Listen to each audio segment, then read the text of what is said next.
Some of these societies, I'm afraid, try to intimidate me to join them. There's a strange thing for them to attempt. A man who has met starvation face to face for 14 years of his life, who has not known where he will get a meal the next day and where to sleep, cannot be intimidated so easily. A man almost without clothes who dared to live where the thermometer registered 30 degrees below zero without knowing where the next meal was to come from cannot be so easily intimidated in India. That is the first thing I will tell them. I have a little will of my own. I have my little experience too. And I have a message for the world which I will deliver without fear and without care for the future. To the reformers, I will point out that I am a greater reformer than any one of them. They want to reform only little bits. I want root and branch reform. Where we differ is in the method. Theirs is the method of destruction, mine is that of construction. I do not believe in reforms, I believe in growth. I do not dare to put myself in the position of God and dictate to our society, this way thou shalt move and not that. I simply want to be like the squirrel in the building of Rama's bridge, who was quite content to put on the bridge his little quota of sandust. That is my position. This wonderful national machine has worked through ages. This wonderful river of national life is flowing before us. Who knows and who dares to say whether it is good and how it shall move? Thousands of circumstances are crowding round it, giving it a special impulse, making it dull at one time and quicker at another. Who dares command its motion? Ours is only to work, as the Gita says, without looking for results. Feed the national life with the fuel it wants, but the growth is its own. None can dictate its growth to it. Evils are plentiful in our society, but so are there evils in every other society. Here the earth is soaked sometimes with widows' tears. There in the west, the air is rent with the sighs of the unmarried. Here poverty is the great bane of life. There the life weariness of luxury is the great bane that is upon the race. Here men want to commit suicide because they have nothing to eat. There they commit suicide because they have so much to eat. Evil is everywhere. It is like chronic rheumatism. Drive it from the foot, it goes to the head. Drive it from there, it goes somewhere else. It is a question of chasing it from place to place, that is all. Hey, children, to try to remedy evil is not the true way. Our philosophy teaches that evil and good are eternally conjoined, the obverse and the reverse of the same coin. If you have one, you must have the other. A wave in the ocean must be at the cost of a hollow elsewhere. Nay, all life is evil. No breath can be breathed without killing someone else.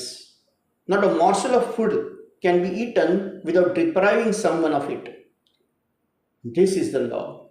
This is philosophy. Therefore, the only thing we can do is to understand that all this work against evil is more subjective than objective. The work against evil is more educational than actual. However big we may talk, this, first of all, is the idea of work against evil, and it ought to make us calmer. It ought to take fanaticism out of our blood. The history of the world teaches us that wherever there have been fanatical reforms, the only result has been that they have defeated their own ends. No greater upheaval for the establishment of right and liberty can be imagined than the war for the abolition of slavery in America. You all know about it. And what has been its results? The slaves are 100 times worse of today than they were before the abolition. Before the abolition, these poor Negroes were the property of somebody, and as properties, they had to be looked after so that they might not deteriorate. Today, they are the property of nobody. Their lives are of no value. They are burnt alive on mere pretenses.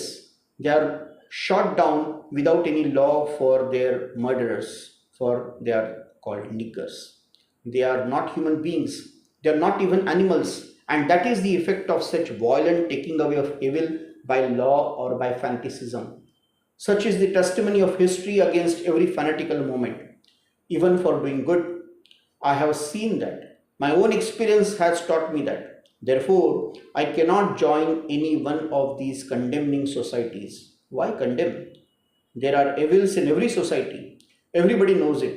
Every child of today knows it. He can stand upon a platform and give us a harangue on the awful evils in Hindu society. Every uneducated foreigner who comes here globe-trotting takes a vanishing railway view of India and lectures most learnedly on the awful evils in India. We admit that there are evils.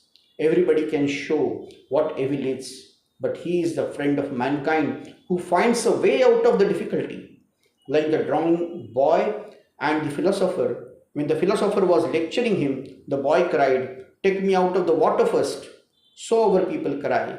We have had lectures enough, societies enough, papers enough.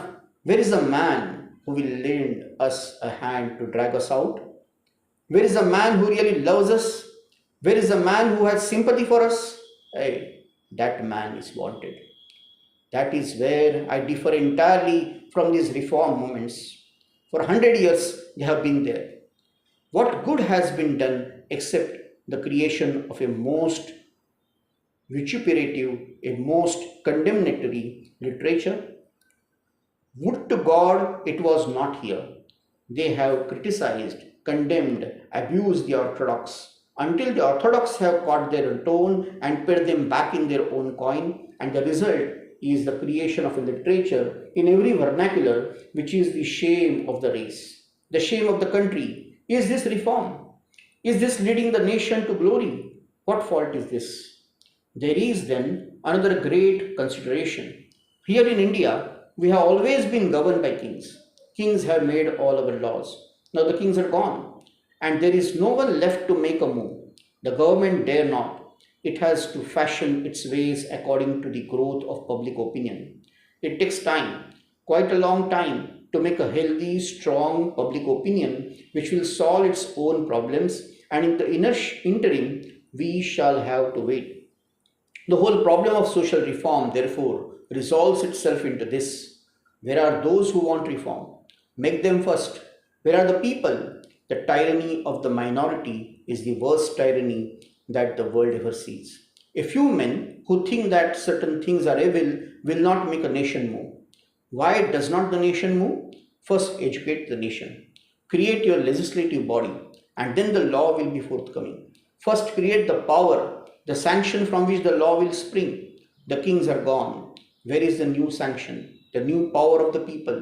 Bring it up. Therefore, even for social reform, the first duty is to educate the people, and you will have to wait till that time comes. Most of the reforms that have been agitated for during the past century have been ornamental. Every one of these reforms only touches the first two castes and no other. The question of widow marriage would not touch 70% of the Indian women, and all such questions only reach the higher castes of Indian people who are educated. Mark you, at the expense of the masses. Every effort has been spent in the cleaning their own houses, but that is no reformation. You must go down to the basis of the thing, to the very root of the matter. That is what I call radical reform. Put the fire there and let it burn upwards and make an Indian nation. And the solution of the problem is not so easy, as it is a big and vast one. Be not in a hurry. This problem has been known several hundred years. Today, it is a fashion to talk of Buddhism and Buddhistic agnosticism, especially in the South. Little do they dream that the degradation which is with us today has been left by it. That is a legacy. You read in books written by men who have never studied the rise and fall, that spread it, and was owing to the wonderful ethics and the wonderful personality of Gautam Buddha. I have every respect and veneration for Lord Buddha, but mark my words, the spread of Buddhism was less owing to the doctrines and the personality of the great preacher than to the temples that were built, the idols that were created, and the gorgeous ceremonials that were put before the nation. The little fireplaces in the houses in which the people poured their libations were not strong enough to hold their own against these gorgeous temples and ceremonies. And later, on the whole thing degenerated. It became a mass of corruption of which I cannot speak before the audience. But those who want to know about it may see a little of it in these big temples full of sculptures in South India, and this is all the inheritance we have from the Buddhists. Then arose the great reformer Shankaracharya and his followers, and during these hundreds of years, since his time to the present day, there has been the slow bringing back of the Indian masses to the pristine purity of the Vedantic religion. These reformers knew full well evils which existed, yet they did not condemn. They did not say, all that you have is wrong and you must throw it away. It can never be so. Today I read that my friend Dr. Barrows says that in 300 years Christianity overthrew the Roman and Greek religious influences. That is not the word of a man who has seen Europe and Greece and Rome. The influence of Roman and Greek religion is all there, even in Protestant countries, only with changed names. Old gods re-Christianed in a new fashion. They changed their names. The goddesses became Mary and the gods became saints and the ceremonials became new. Even the old title of Pontifex Maximus is there. So sudden changes cannot be, and Shankaracharya knew it. So did Ramanuja. The only way left to them was slowly to bring up to the highest ideal the existing religion. If they had sought to apply the other method, they would have been hypocrites. For the very fundamental doctrine of their religion is evolution, the soul going towards the highest goal. Through all these various stages and phases, which are therefore necessary and helpful, and who dares condemn them? It has become a trite saying that idolatry is wrong, and every man swallows it at the present time without questioning. I once thought so, and to pay the penalty of that, I had to learn my lessons sitting at the feet of a man who realized everything through idols. I allude to Ramakrishna Paramahamsa. If such Ramakrishna Paramahamsas are produced by idol worship, what will you have? The Reformer's creed or any number of idols? I want an answer. Take 1,000 idols more if you can produce Ramakrishna Paramahamsa through idol worship, and may God speed you. Produce such noble natures by any means you can. Yet idolatry is condemned. Why? Nobody knows. Because some hundreds of years ago, some men of Jewish blood happened to condemn it. That is, he happened to condemn everybody else's idols except his own. If God is represented in any beautiful form or in symbolic form, said the Jew, it is awfully bad. It is sin. But if he is represented in the form of a chest with 2 angels sitting on each side and a cloud hanging over it, it is the Holy of Holies. If God comes in the form of a doe, it is holy. But if it comes in the form of a cow, it is heathen superstition. Condemn it. That is how the world goes. That is why the poet says, what fools we mortals be. How difficult it is to look through each other's eyes. And that is the bane of humanity. That is the basis of hatred and jealousy, of quarrel and fight. Boys, mustache babies, who never went out of Madras, standing up and wanting to dictate laws of 300 millions of people with thousands of traditions at their back? Are you not ashamed? Stand back from such blasphemy and learn first from your lessons, irreverent boys. Simply because you can scrawl a few lines upon paper and get some fool to publish them for you, you think you are the educators of the world. You think you are the public opinions of India. Is it so? This I have to tell to the social reformers of Madras, that I have the greatest respect and love for them. I love them for their great hearts and their love for their country, for the poor, for the oppressed. But what I would tell them with a brother's love is that their method is not right. It has been tried 100 years and failed. Let us try some new method. Did India ever stand in want of reformers? Do you read the history of India? Who was Ramanuja? Who was Shankara? Who was Nanak? Who was Chaitanya? Who was Kabir? Who was Dâdu? Who were all these great teachers? One following the other. A galaxy of stars of the first magnitude. Did not Ramanuja feel for the lower classes? Did he not try all his lives to admit even the Pariah to his community? Did he not try to admit even Mohammedans to his own fold? Did not Nanak conferred with Hindus and Mohammedans and tried to bring about a new state of things? They all tried, and their work is still going on. Difference is this: they had not the fanfaronade of the reformers of today.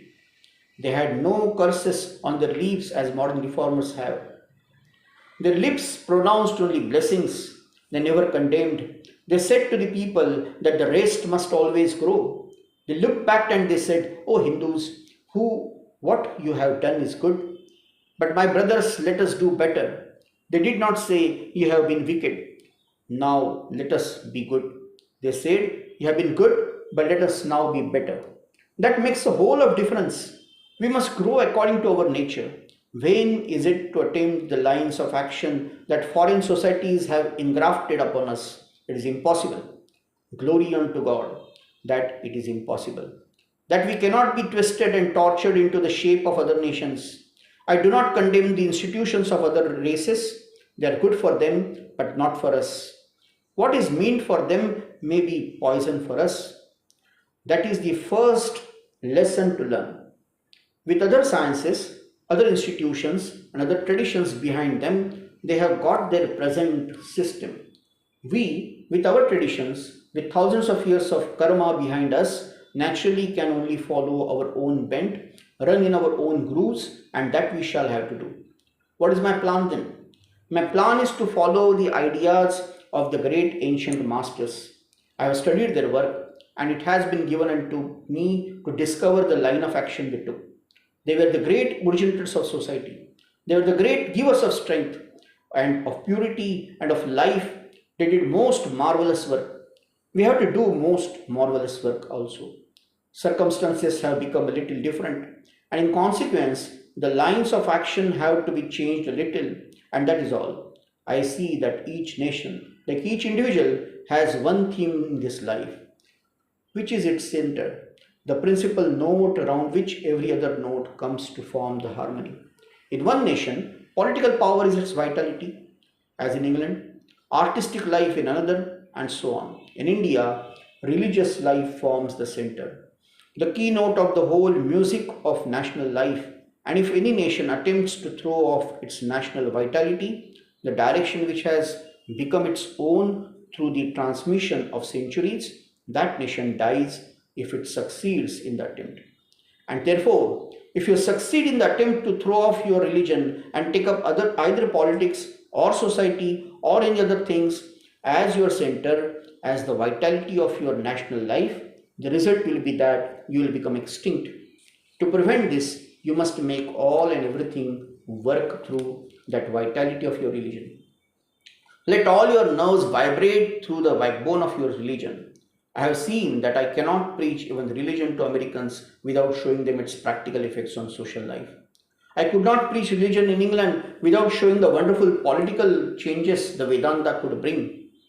So in India, social reform has to be preached by showing how much more spiritual a life the new system will bring. And politics has to be preached by showing how much it will improve the one thing that the nation wants, its spirituality. Every man has to make his own choice. So has every nation. We made our choice ages ago, and we must abide by them. And after all, it is not such a bad choice. Is it such a bad choice in this world to think not of matter and of spirit, not of man but of God? That intense faith in another world, that intense hatred for this world, that intense power of renunciation, that intense faith in God, that intense faith in the immortal soul is in you. I challenge anyone to give it up. You cannot. You may try to impose upon me by becoming materialists, by talking materialism for a few months, but I know what you are. If I take you by the hand, back you come as good theist as ever were born. How can you change your nature? So every improvement in India requires first of all an upheaval in the religion. Before flooding India with socialistic or political ideas, first deluge the land with spiritual ideas.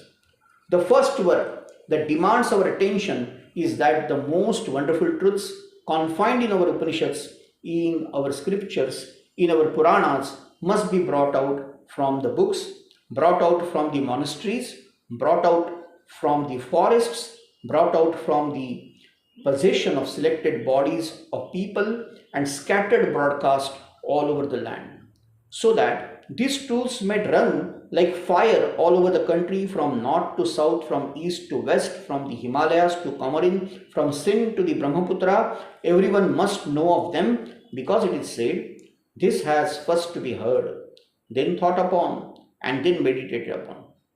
Let the people hear first, and whoever helps in making the people hear about the great truths in their own scriptures cannot make for himself a better karma today.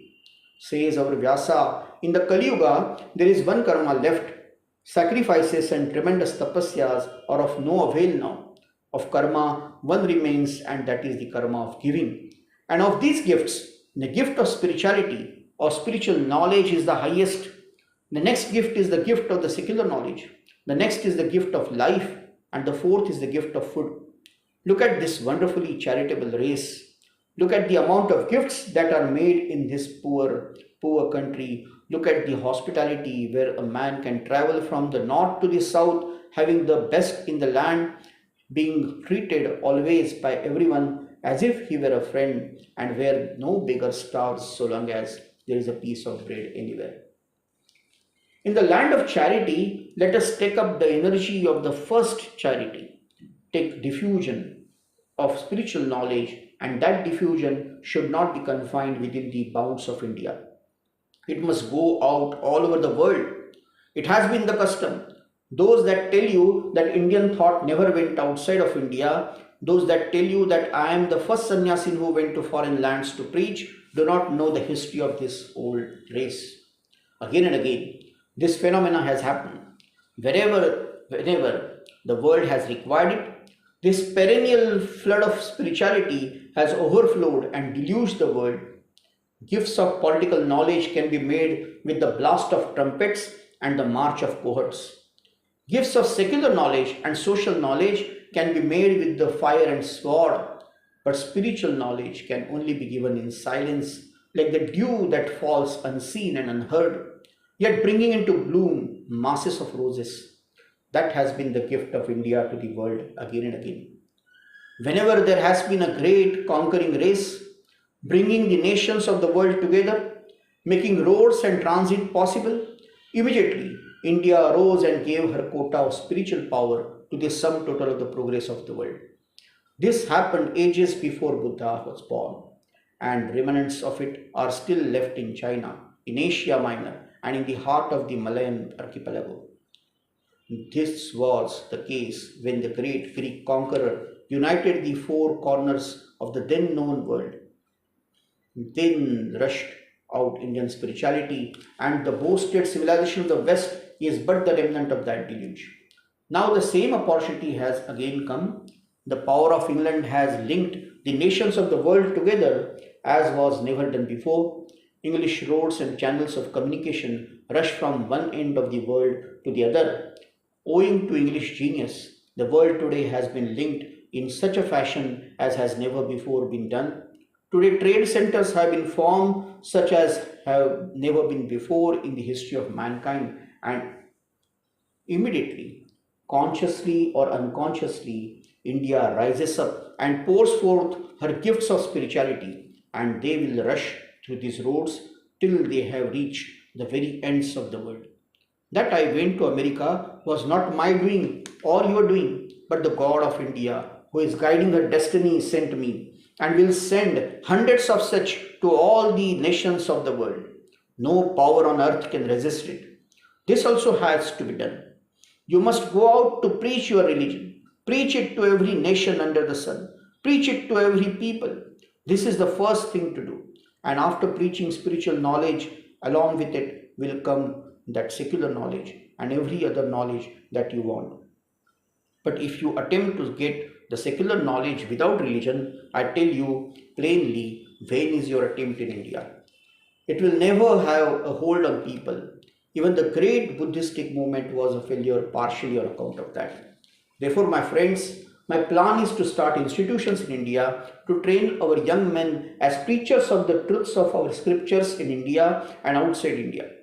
Men, these are wanted.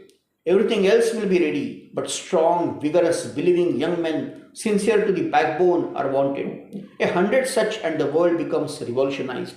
The will is stronger than anyone else. Everything must go down before the will, for that comes from God and God Himself. A pure and strong will is omnipotent. Do you not believe in it? Preach unto the world the great truths of your religion, and the world waits for them. For centuries, people have been taught theories of degradation. They have been told that they are nothing. The masses have been told all over the world that they are not human beings. They have been so frightened for centuries till they have nearly become animals. Never were they allowed to hear of the Atman. Let them hear of the Atman, that even the lowest of the low have the Atman within, which never dies and is never born. Of him whom the sword cannot pierce, nor the fire burn, nor the air dry, immortal, without beginning or end, the all-pure, omnipotent and omniscient, omnipresent Atman. Let them have faith in themselves. For what makes the difference between the Englishman and you? Let them talk their religion and duty and so forth. I have found the difference. The difference is here, that the Englishman believes in himself and you do not. He believes in his being an Englishman and he can do anything that brings out the God within him, and he can do anything he likes. You have been told and taught that you can do nothing, and non-nitties you are becoming every day. What we want is strength, so believe in yourself. We have become weak, and that is why occultism and mysticism come to us. These creepy things, there may be great truths in them, but they have nearly destroyed us. Make your nerves strong. What we want is muscles of iron and nerves of steel. We have wept long enough. No more weeping, but stand on your feet and be men. It is a man-making religion that we want. It is man-making theories that we want. It is a man-making education all around that we want. And here is the test of truth. Anything that makes you weak physically, intellectually and spiritually, reject as poison. There is no life in it. It cannot be true. Truth is strengthening. Truth is purity. Truth is all knowledge. Truth must be strengthening, must be enlightening, must be invigorating, These mysticisms, in spite of some grains of truth in them, are generally weakening. Believe me, I have lifelong experience of it. And the one conclusion that I draw is that it is weakening. I have traveled all over India, searched almost every cave here, and lived in the Himalayas. I know people who lived there all their lives. I love my nation. I cannot see you degraded, weakened any more than you are now. Therefore, I am bound for your sake and for truth's sake to cry, hold, and to raise my voice against this degradation of my race. Give up these weakening mysticisms and be strong. Go back to your Upanishads, the shining, the strengthening, the bright philosophy, and part from all these mysterious things, all these weakening things. Take up this philosophy. The greatest truths are the simplest things in the world, simple as your own experience. The truths of the Upanishads are before you. Take them up, live up to them, and the salvation of India will be at hand. One word more and I have finished. They talk of patriotism. I believe in patriotism. And I also have my own ideal of patriotism. 3 things are necessary for great achievements. First, feel from the heart. What is in the intellect or reason? It goes few steps and then it stops. But through the heart comes inspiration. Love opens the most impossible gates. Love is the gate to all the secrets of the universe. Feel, therefore, my would-be reformers, my would-be patriots, do you feel? Do you feel that millions and millions of the descendants of gods and of sages have become next door neighbors to brutes? Do you feel that millions are starving today and millions have been starving for ages? Do you feel that ignorance has come over the land as a dark cloud? Does it make you restless? Does it make you sleepless? Has it gone in your blood, coursing through your veins, becoming consonant with your heartbeats? Has it made you almost mad? Are you seized with that one idea of the misery of ruin? And I've forgotten all about your name, your fame, your wives, your children, your property, even your own bodies. Have you done that? That is the first step to become a patriot. The very first step. I did not go to America, as most of you know, for the Parliament of Religions. But this demon of a feeling was in me and within my soul. I traveled 12 years all over India, finding no way to work for my countrymen. And that is why I went to America. Most of you know that who knew me then? Who cared about the Parliament of Religions? Here was my own flesh and blood sinking every day, and who cared for them? This was my first step. You may feel then, but instead of spending your energies in frothy talk, have you found any way out, any practical solution, some help instead of condemnation, some sweet words to soothe their miseries, to bring them out of this living death? Yet that is not all. Have you got the will to surmount mountain high obstructions? If the whole world stands against you sword in hand, would you still dare to do what you think is right? If your wives and children are against you, if all your money goes, your name dies, your wealth vanishes, would you still stick to it? Would you still pursue it and go on steadily towards your own goal? As the great king Bhartrhari says, let the sages blame or let them praise. Let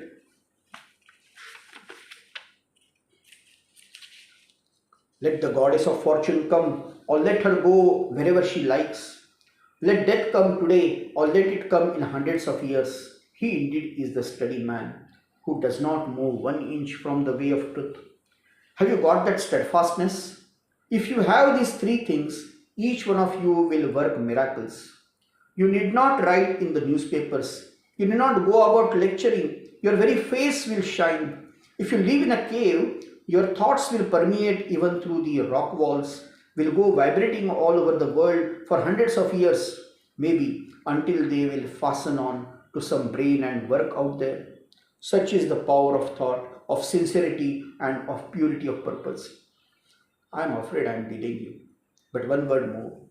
This national sheep, my countrymen, my friends, my children, this national sheep has been ferrying millions and billions of souls across the waters of life.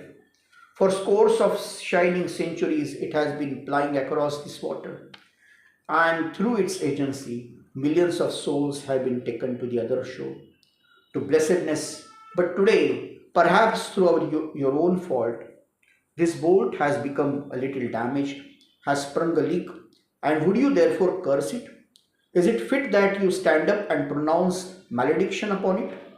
One that has done more work than any other thing in the world?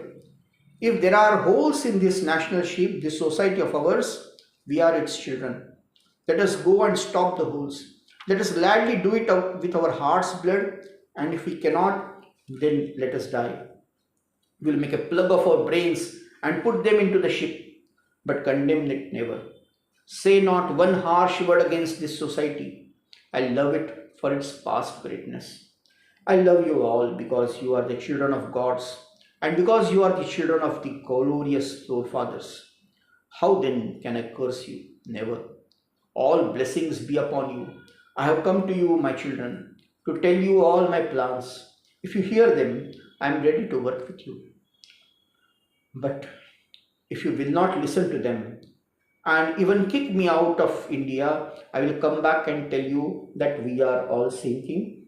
I have come here now to sit in your midst, and if we all sink, we are to sink. Let us all sink together, but never let curses rise to our lips.